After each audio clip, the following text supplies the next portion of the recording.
तो हम लोग अब बात करेंगे हरित की, आमल की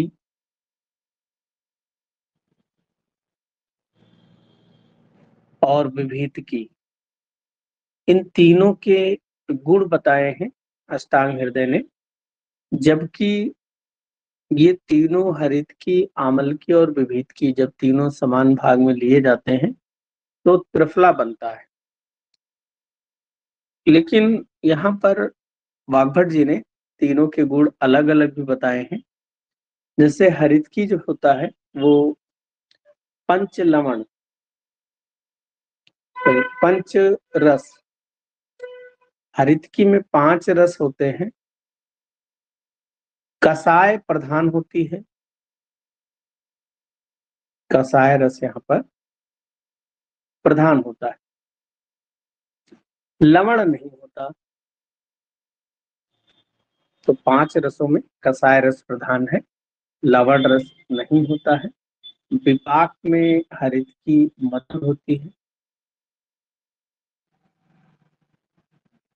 हरितकी जब आप लोग सेकेंड ईयर में द्रवगुण पढ़ाएंगे तो वहां पर हरितकी एक है, लेकिन अगर इसको चबा कर खाएं हरितकी को तो ये अग्नि बढ़ाने का काम करती है। और अगर इसको हम ऐसे चूरन के रूप में निगल लें तो ये मल शोधन, पेट साफ करने का काम करती है। लेकिन अगर से तो फिर ये संग्रहण, मल रोकने का काम करती है ना। तो एक ही हरित की है, लेकिन किस प्रकार से उसे हम ले रहे हैं ये इंपॉर्टेंट रहेगा। लेकिन चूंकि अभी आपके सिलेबस में नहीं है, वाग्भट के अनुसार हम लोग देखेंगे विपाक इसका मधुर है, अग्नि दीपक है, अग्नि को बढ़ा, पाचन, मेध्य,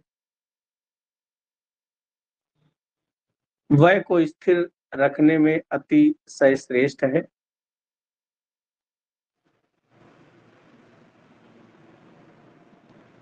वय को स्थिर रखने में श्रेष्ठ, यानी कि उम्र बढ़ रही हो तो उसको स्थिर रखती है। उष्ण वीर्य है,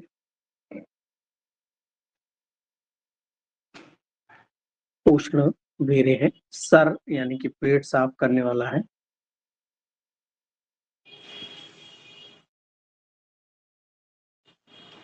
आयुवर्धक,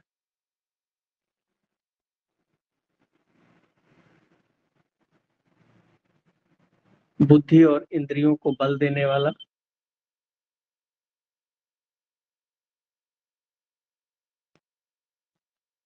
बुद्धि और इंद्रियों को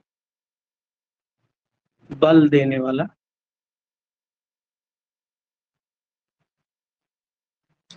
कुष्ठ, पुराना ज्वर, विषम ज्वर,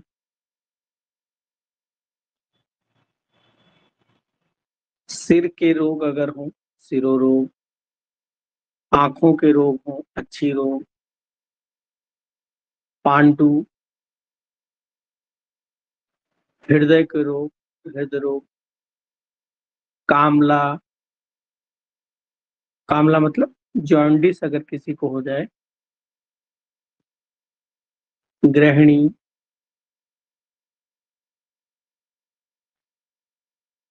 सोस, सोफ, सोस मतलब ट्यूबरक्लोसिस जैसे लक्षण हो, और सोफ का मतलब अगर स्वेलिंग हो। इसके अलावा मुख्य रूप से अगर देखें तो श्वास कास, श्वास कास के अलावा अर्श,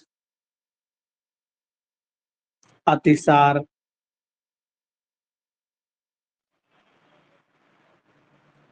प्लीहा रोग, उदर रोग,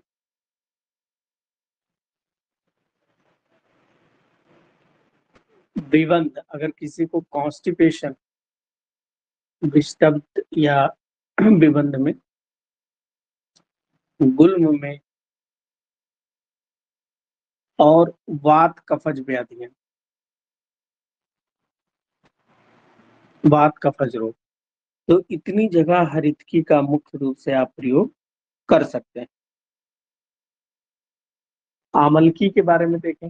आमलकी मतलब आंवला जो आप खाते हैं।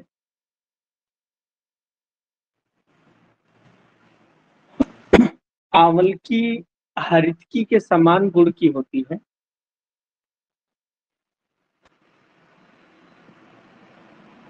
हरितकी के ही समान गुण होते हैं, लेकिन जैसे वीर में हरितकी उष्ण था, आंवला वीर में शीत होता है। जैसे हरितकी कसाय रस प्रधान था, तो आंवला अम्ल रस प्रधान है।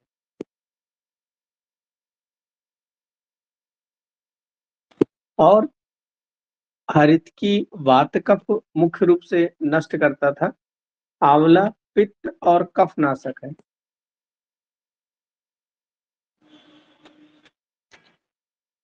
बाकी सेम पांचों रस इसमें भी होते हैं जैसे उसमें होते हैं। विभीत की बहेड़ा के बारे में अगर देखें, तो बहेड़ा विपाक में कटु होता है। वीर लेकिन इसका शीत होता है। में कटु, वीर शीत होता है। केस से के बालों के लिए हितकारी,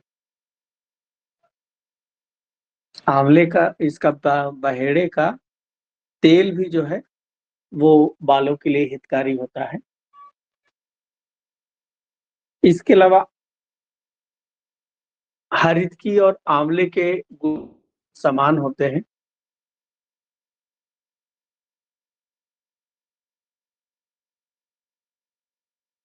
गुड़ के समान।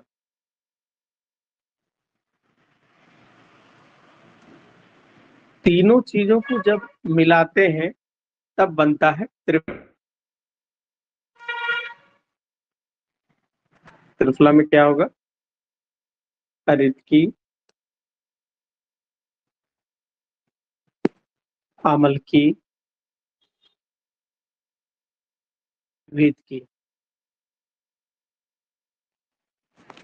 हरित की, आमल की और विभीत की तीनों मिलाकर बन जाते हैं त्रिफला।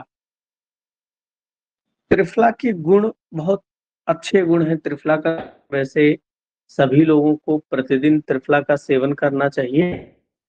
में एंटीऑक्सीडेंट गुण बहुत होते हैं। त्रिफला बीमारियों को समझ लो ठीक करने का काम भी करता है। त्रिफला है बहुत ही गुणकारी है। तो रसायन जो रस आदि धातुओं को बहुत अच्छा कर देता है, तो उसे उत्तम रसायन कहते हैं। आंखों के लिए बहुत अच्छा होता है।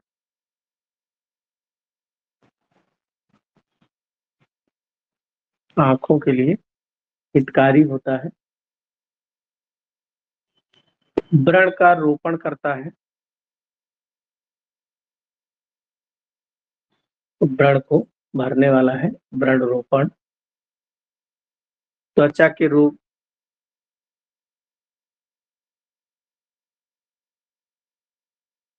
इनके लिए हितकारी है।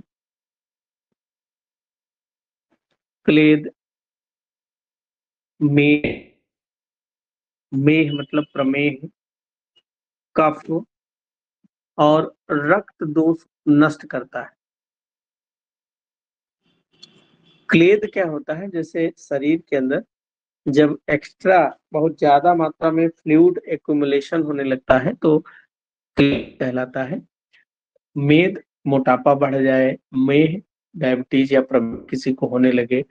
रक्त दोष नाशक, रक्त किसी इस दाद वगैरह बार बार होता रहे,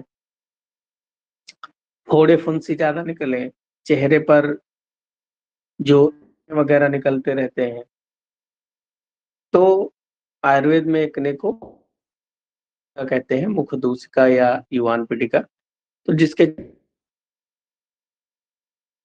एक्ने निकल रहे हैं तो उनके लिए भी त्रिफला रक्त दोष को दूर करता है, रक्त शुद्धि कारक है और बहुत ही अच्छा वो काम। त्रिफला के बाद में त्रिजातक, इनसे क्वेश्चन जरूर आएगा। ये जो मैं 4-5 चीजें बताऊंगा, एक क्वेश्चन फिक्स है इससे आना। त्रिजातक, अब त्रि मतलब 3, जातक मतलब क्या है, इसको देखते हैं। 3 चीजें आपको मिलाना है, तो ये त्रिजातक क्या क्या इसमें होना चाहिए। एक, त्वक, घर में लकड़ी जैसा मसाला में मीठा मीठा, ऐसे मीठा मीठा लगता है, शुगर में बड़ा अच्छा काम कर। इसके अलावा एंटीवायरल एंटीबैक्टीरियल गुणों से भरपूर होता है, पाचन शक्ति। तो त्वक होना चाहिए, तेज पत्ता होना चाहिए, तेज पत्र, और इलायची, इला, छोटी इलायची सबके घर में है। तो ये 3 त्रिजातक, क्योंकि ये तीनों चीजें क्या है, सुगंधित होती,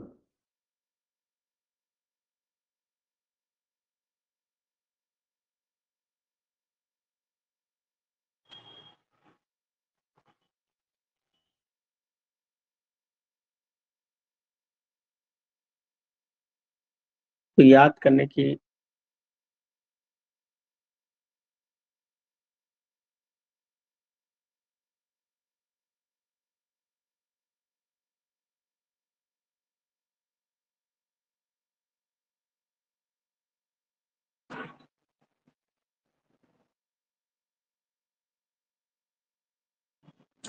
तो आप लोग इसको याद कैसे रखेंगे।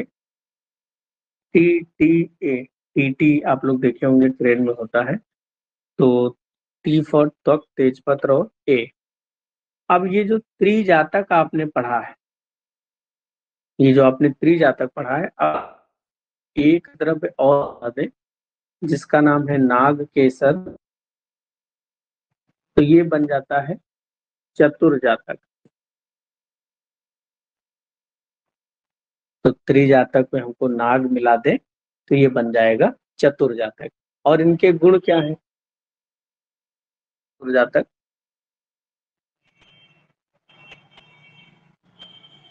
तो पित्त प्रकोपक,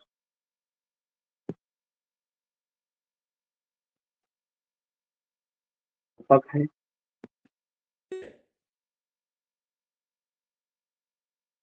तीक्ष्ण है, रूक्ष है, रुचिकारक है,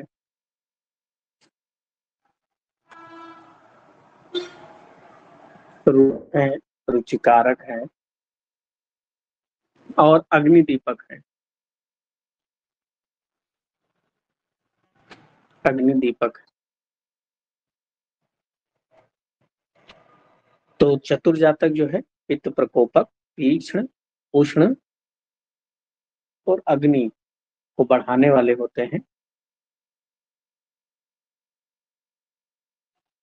नेक्स्ट, काली मिर्च जो होती है, मरीच,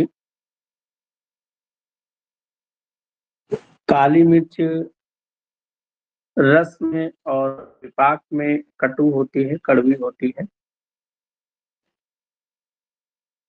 कफनाशक और लघु है,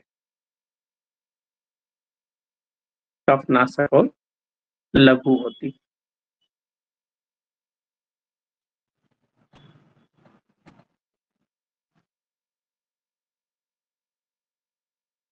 नेक्स्ट, काली मिर्च के बाद में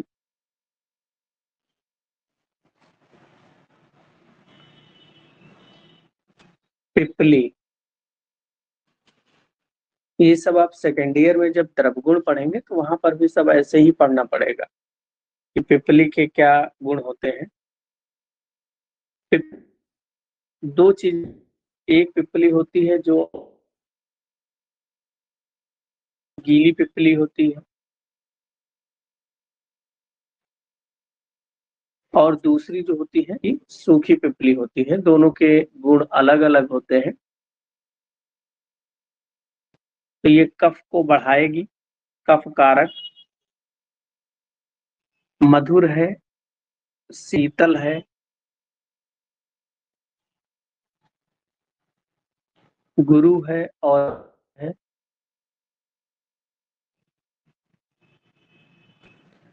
कफ कारक, मधुर, शीतल, गुरु और स्निग्ध है।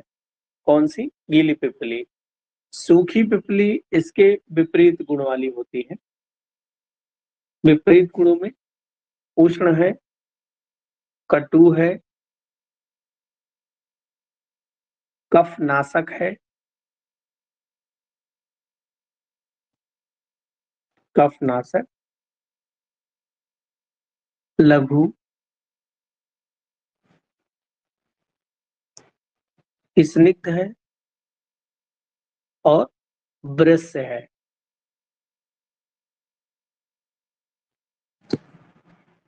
विपाक मधुर होता है, इसी कारण से ये ब्रस्य होता है। साथ ही साथ में सूखी पिप्पली वात कफ नाशक होती है। वात कफ नाशक और श्वास यानी कि डिस्निया, श्वास रोग में कास खांसी आ रही है तो श्वास कास नाशक है। तो ये सूखी और गीली पिप्पली के गुण होते हैं। नेक्स्ट है सुंठी।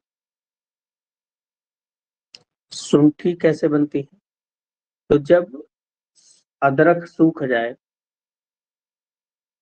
सूखी हुई अदरक जो होती है वही आयुर्वेद में सुंठी कहलाती। तो इसके गुण क्या क्या होंगे? सुंठी अग्नि भूख बढ़ाने वाली अग्नि दीपक है। सुंठी को नागर भी कहा जाता है। नागर इसका पर्याय है। ब्रश होती है सुंठी। ग्राही, मल को बांधने वाली है, ग्राही। हृदय के लिए उत्तम है। हृदय के लिए उत्तम है। विबंध को दूर करता है, विबंध नाशक। इसके अलावा रुचिकारक है। रुचिकारक है। लघु है, विपाक में मधुर है। लघु, विपाक में मधुर है। स्निग्ध है, उष्ण है।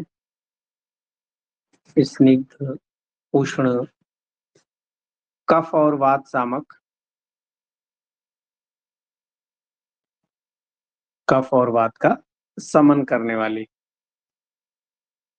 देखो, सुंठी अदरक जो होती है हृदय के लिए उत्तम होती है।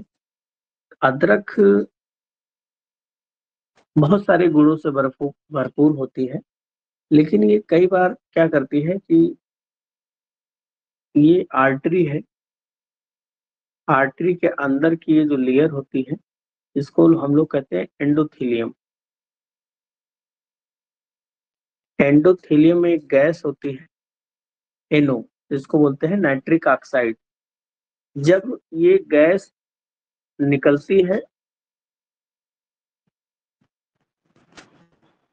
तो डायलेशन,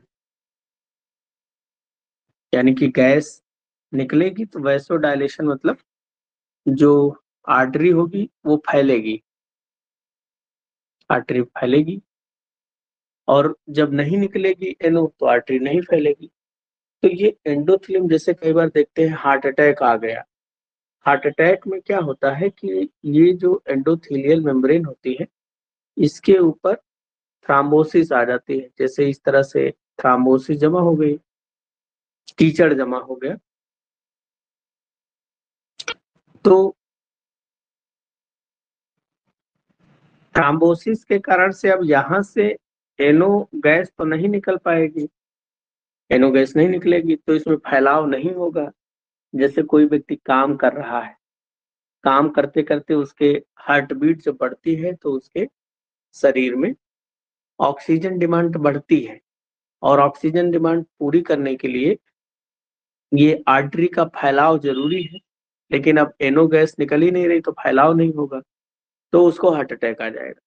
तो ऐसी स्थिति में जो अदरक का रस है, इमरजेंसी कंडीशन में अदरक का रस निकाल के 2-4 चम्मच अगर पिला दिया जाए, तो ये NO गैस जो है कहीं न कहीं अन्य भाग से रिलीज होकर उसके हृदय में जाकर, उसके हृदय में जो स्वस्थ एंडोथेलियम होगा उससे निकलकर थोड़ा-सा फैलाव कर देगा, तो उसको आराम मिल जाएगा थोड़ी देर के लिए।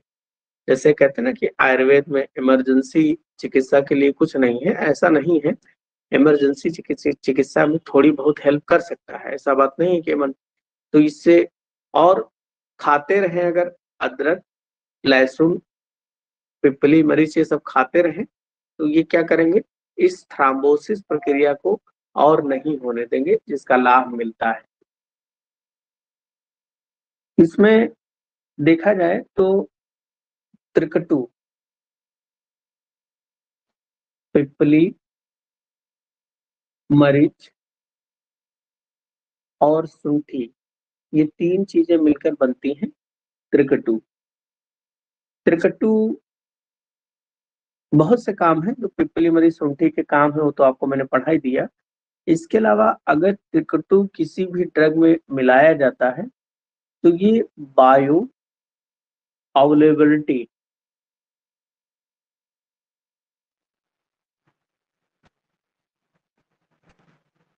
बढ़ा देती है। जैसे मैं आपको ये कहूँ कि आपको अगर पैरासिटामॉल 500 मिलीग्राम देना है, लेकिन अगर 500 मिली अगर हम त्रिकटु साथ में प्रयोग कर दें, तो ये बायोअवेलेबिलिटी बढ़ाएगा आयुर्वेदिक ड्रग की खासकर, तो हमको 450 मिलीग्राम में ही हमारा काम चल जाएगा। यानी ये किसी भी ड्रग के एक्टिव पार्ट को ब्लड में ज़्यादा देरी तक रखे रहता है, उसके काम को बढ़ा देता है।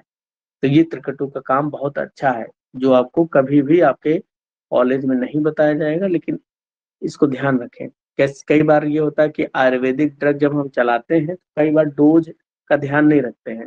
अगर त्रिकटु पड़ा है, त्रिकटु साथ में दे रहे हैं, तो डोज़ को सामान्य रखें, ज़्यादा ना बढ़ाएँ, नहीं तो उसके ओवरडोज़ के इफ़ेक्ट आ जाएँगे। ऐसे ही पंचकोल बनता है।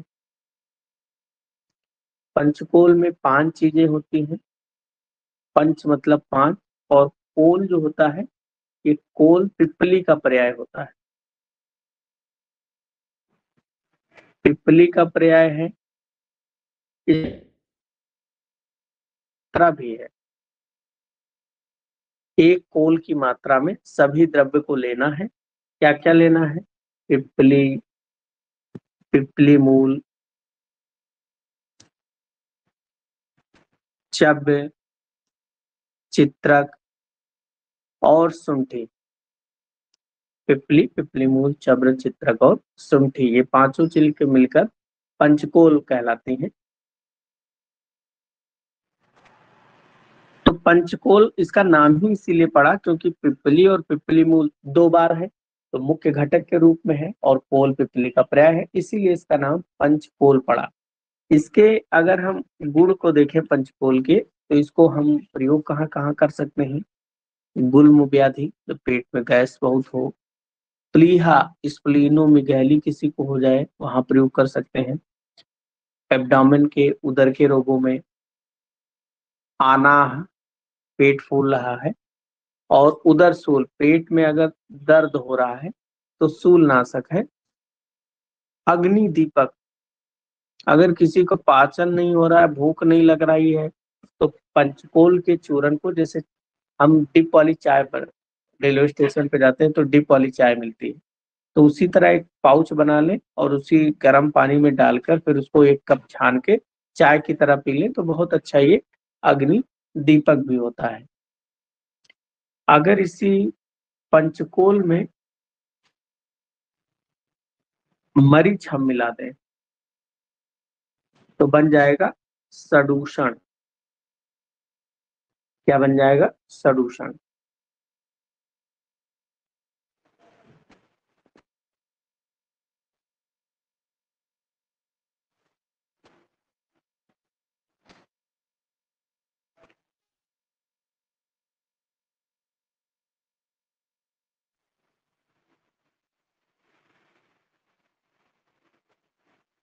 अच्छा, इसको याद कैसे करोगे? तो याद करने के लिए इस प्रकार से याद कर सकते हैं।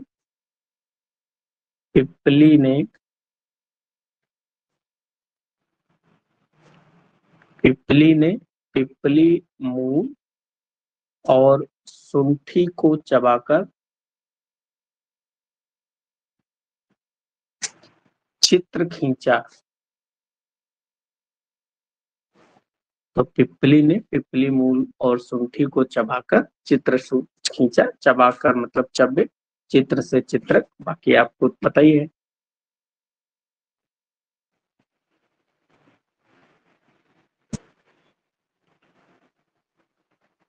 फिर हम लोग बात करेंगे बृहत पंचमूल।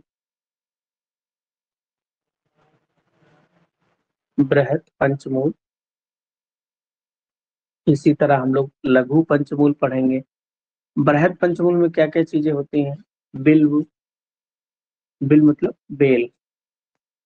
कास्मर्य।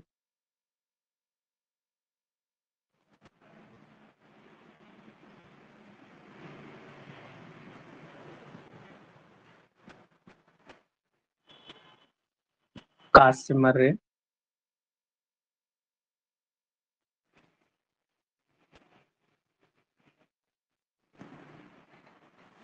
तरकारी।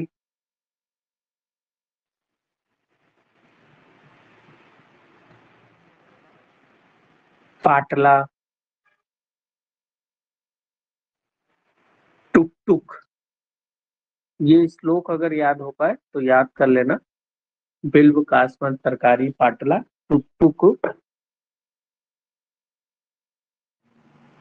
अब इसमें जो कास्मर्य होता है ये गंभारी का पर्याय होता है।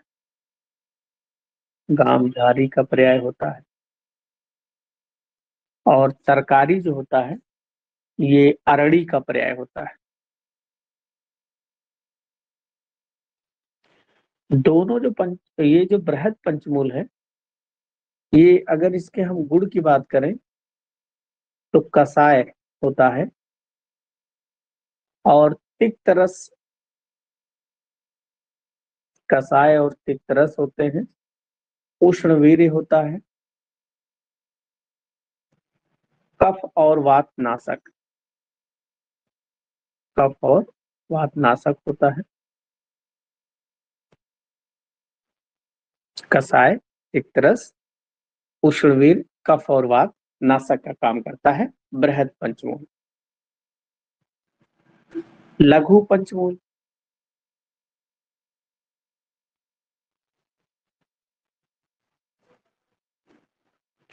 लघु पंचमूल में बृहति,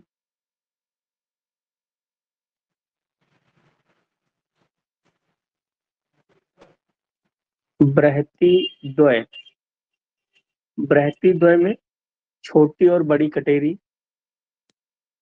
छोटी और बड़ी कंटकारी, या इसको कटेरी कहते हैं। और इसके अलावा अंशुमति द्वय। अंशुमति द्वय में दो चीजें होती हैं, सालपर्णी और कृष्णपर्णी। सालपर्णी और कृष्णपर्णी, दो प्रकार के यहाँ पर अंशुमति द्वय होते हैं। इनको पर्णी द्वय कहते हैं। और एक क्या बचा, कोकछोल। तो ये 5 चीजें मिलकर कहलाती हैं लघु पंचमूल। और लघु पंचमूल विपाक और रस में मधुर होता है, विपाक और रस में मधुर मीठा होता है, और नाति शीतल नाति उष्ण, ना बहुत ठंडा होता है ना बहुत गर्म होता है, अनुशीत होता है, और सर्व दोष नाशक, सभी दोषों को नष्ट करता है। जब बृहद पंचमूल और लघु पंचमूल को मिला लिया जाता है तब बनता है 10 मूल। बृहद और लघु पंचमूल को जब मिला लिया जाता है तो बनता है 10 मूल।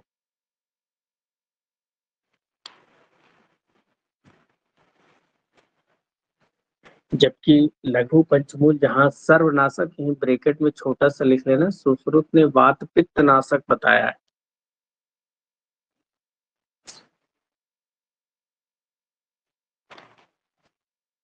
फिर उसके बाद में मध्यम पंचमूल के बारे में देखें।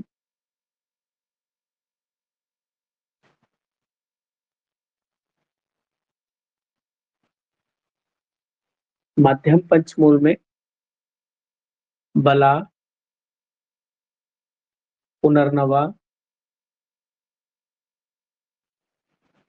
एरंड और मुग्ध प्राणी और मांस प्राणी, मुग्ध प्राणी और मांस प्राणी, ये दोनों प्राणी द्वय ये मध्यम पंचमूल कहलाते हैं। और ये वात कफ नाशक, वात और कफ को नष्ट करते हैं, वात कफ नाशक। थोड़ा सा पित्त कारक, थोड़ा सा पित्त बढ़ाने वाले, और रेचक का काम करते हैं मध्यम पंचमूल। फिर एक जीवन पंचमूल है।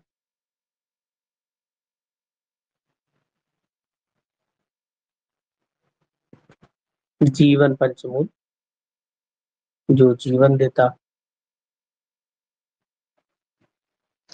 जीवन पंचमूल में शतावरी, जिसको अभीरू नाम से लिखा है, शतावरी, काकोली, जीवंती, जीवक रसवक, काकोली, जीवंती, जीवक और रसभाग, ये बहुत ही बल देने वाली औषधियां होती हैं। ये काम क्या होता है, तो इनका काम चक्षु से आंखों के लिए अच्छी होती है। ब्रश है और पित्त वात नाशक, ब्रश और पित्त वात नाशक।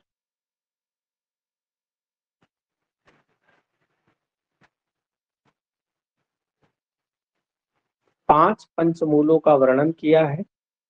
तीसरा है तृण पंचमूल। तृण मतलब जो छोटे छोटे तिनके जैसे होते हैं, उसे तृण पंचमूल कहा जाता है। तो 5 पंचमूल में लघु पंचमूल, बृहद पंचमूल, मध्यम, जीवन और तृण पंचमूल। तृण पंचमूल में इन्होंने बताया दर्भ, कास, जो सड़क किनारे जिसकी पत्ती एकदम पतली पतली सी लंबी लंबी सी होती है, कास। इच्छू,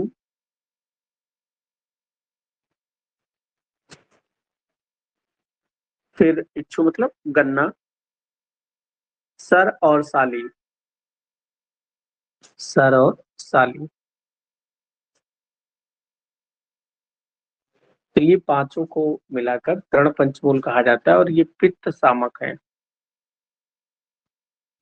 पित्त सामक होते हैं। तो सारे इस चैप्टर बहुत इंपॉर्टेंट है। इसमें अष्टांग हृदय में सूत्र स्थान 6 में एक तो 7 प्रकार के उन्होंने वर्गों का वर्णन किया है, सूक वर्ग, सिम्बी वर्ग, पक्वन वर्ग, मांस वर्ग, शाक वर्ग, फल वर्ग और औषध वर्ग।